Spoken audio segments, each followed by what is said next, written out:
Well, I am going away the day after tomorrow, Agafia Milovna. I must finish my work.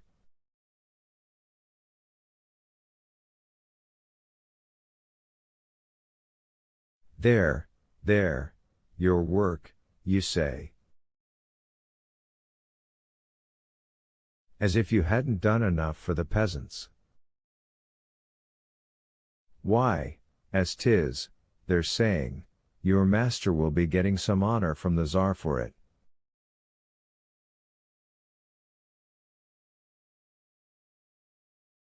Indeed, and it is a strange thing. Why need you worry about the peasants? I'm not worrying about them, I'm doing it for my own good. Agafia Milovna knew every detail of Levin's plans for his land. Levin often put his views before her in all their complexity, and not uncommonly he argued with her and did not agree with her comments.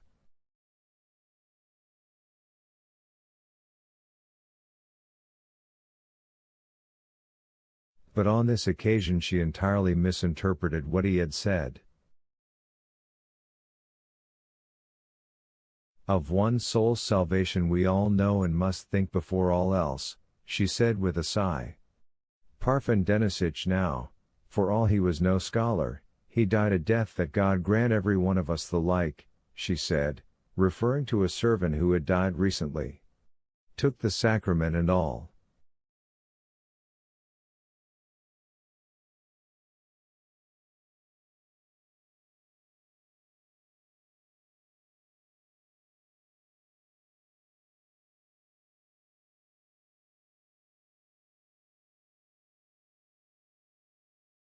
That's not what I mean, said he. I mean that I'm acting for my own advantage.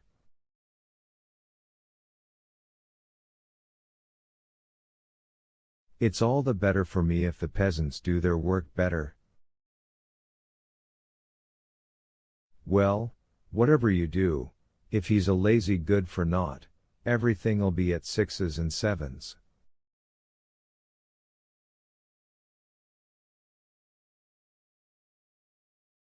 If he has a conscience, he'll work, and if not, there's no doing anything.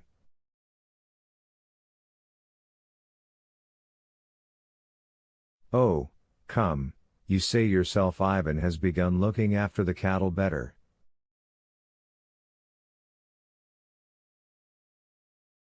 All I say is, answered Agafia Milovna, evidently not speaking at random, but in strict sequence of idea, that you ought to get married, that's what I say.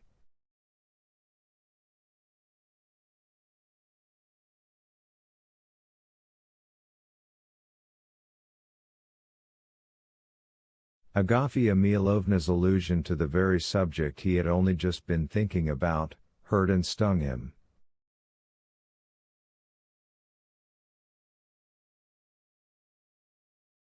Levin scowled, and without answering her, he sat down again to his work, repeating to himself all that he had been thinking of the real significance of that work.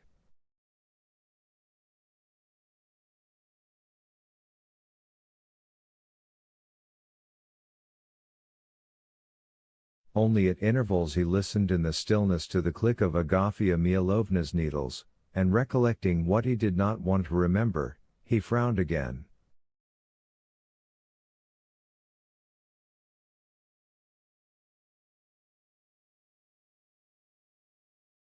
At 9 o'clock they heard the bell and the faint vibration of a carriage over the mud. Well, here's visitors come to us, and you won't be dull, said Agafia Milovna, getting up and going to the door.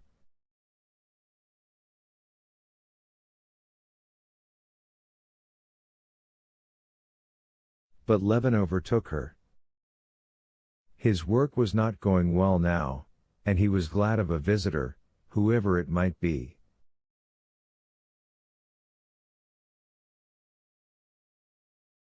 Chapter 31. Running halfway down the staircase, Levin caught a sound he knew, a familiar cough in the hall. But he heard it indistinctly through the sound of his own footsteps, and hoped he was mistaken. Then he caught sight of a long, bony, familiar figure, and now it seemed there was no possibility of mistake, and yet he still went on hoping that this tall man taking off his fur cloak and coughing was not his brother Nikolai.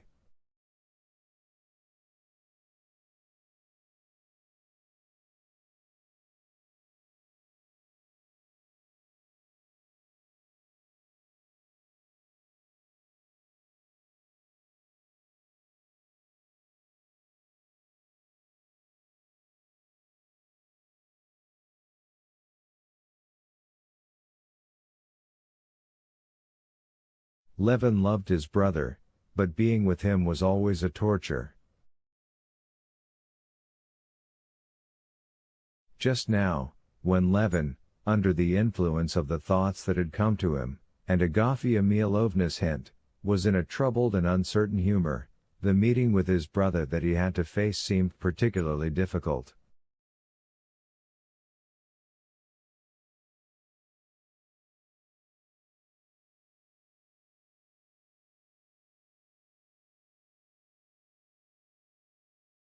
Instead of a lively, healthy visitor, some outsider who would, he hoped, cheer him up in his uncertain humor, he had to see his brother, who knew him through and through, who would call forth all the thoughts nearest his heart, would force him to show himself fully.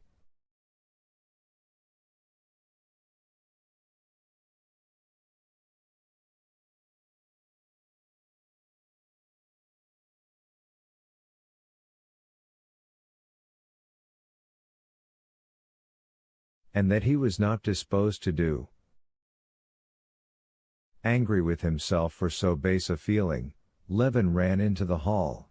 As soon as he had seen his brother close, this feeling of selfish disappointment vanished instantly and was replaced by pity.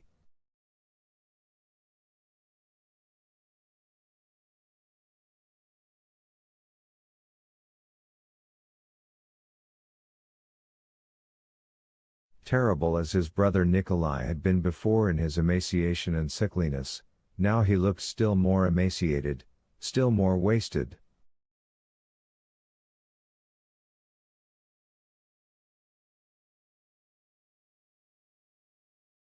He was a skeleton covered with skin.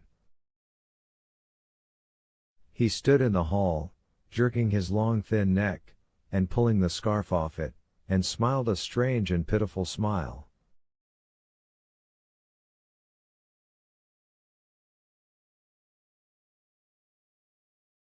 When he saw that smile, submissive and humble, Levin felt something clutching at his throat.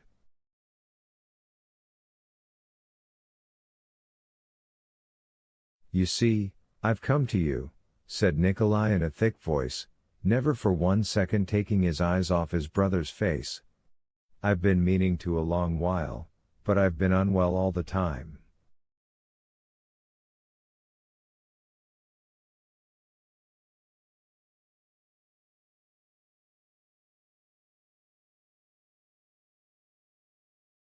"Now I'm ever so much better," he said, rubbing his beard with his big thin hands.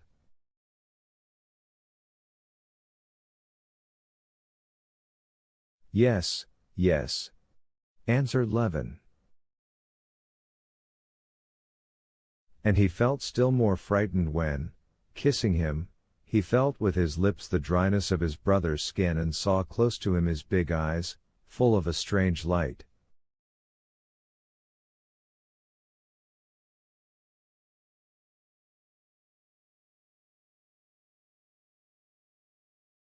A few weeks before, Konstantin Levin had written to his brother that through the sale of the small part of the property that had remained undivided, there was a sum of about 2,000 rubles to come to him as his share.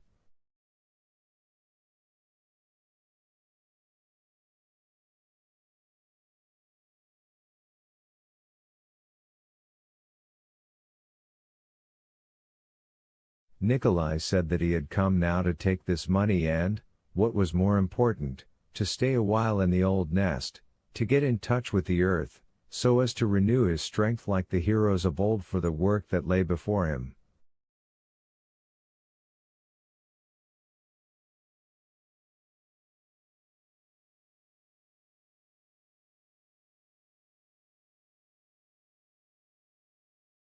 In spite of his exaggerated stoop, and the emaciation that was so striking from his height, his movements were as rapid and abrupt as ever.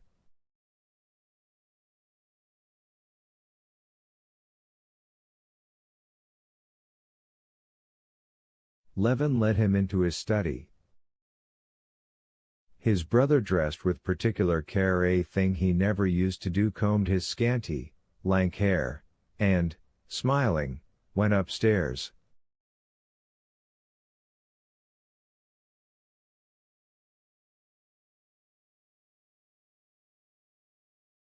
He was in the most affectionate and good-humored mood, just as Levin often remembered him in childhood.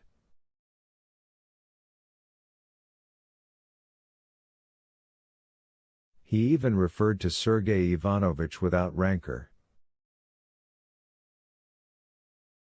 When he saw Agafia Milovna, he made jokes with her and asked after the old servants.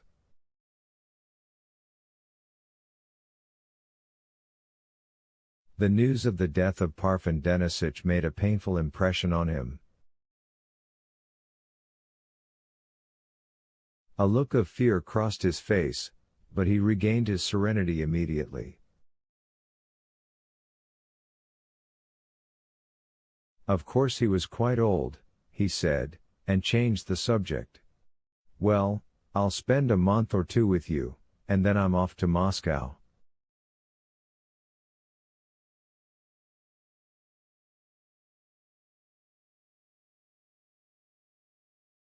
Do you know, Myakov has promised me a place there, and I'm going into the service.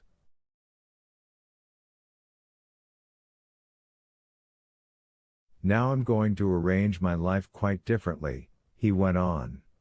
You know, I got rid of that woman.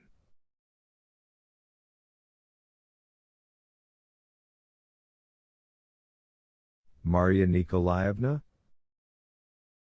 Why, what for? Oh, she was a horrid woman. She caused me all sorts of worries. But he did not say what the annoyances were.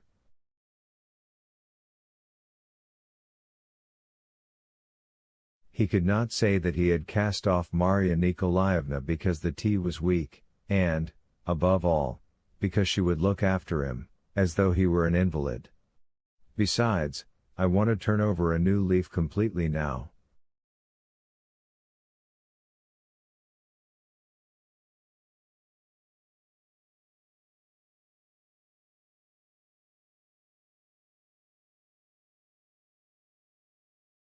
I've done silly things, of course, like everyone else, but money's the last consideration. I don't regret it.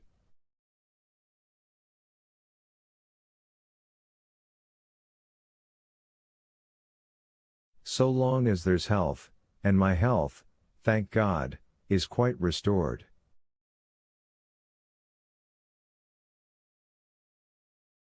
Levin listened and racked his brains, but could think of nothing to say.